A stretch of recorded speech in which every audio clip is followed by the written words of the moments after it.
વલસાડના કપરાડા નજીક અકસ્માતની ઘટના મોડી રાત્રે કુંભઘાટ પર બસે પલટી મારી 14 લોકો ઇજાગ્રસ્ત।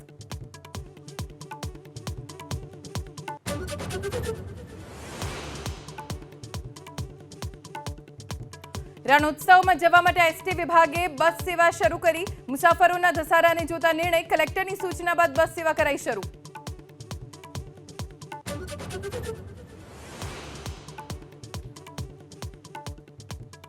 સુરતની લાજપોટ જેલમાંથી મળી આવ્યા 4 મોબાઈલ ફોન। અમદાવાદની જડતી સ્ક્વોડના સરપ્રાઇઝ ચેકિંગમાં ઝડપાયા ફોન। સચિન પોલીસ સ્ટેશનમાં નોંધાઈ ફરિયાદ।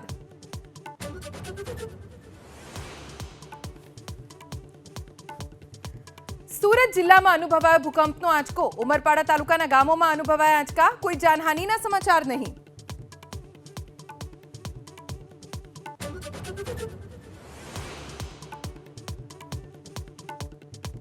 અભિનેતા શાહરૂખ ખાનને ધમકી આપવાના કેસમાં મુંબઈ પોલીસની કાર્યવાહી। આરોપી ફૈઝાન ખાનની રાયપુરમાંથી ધરપકડ।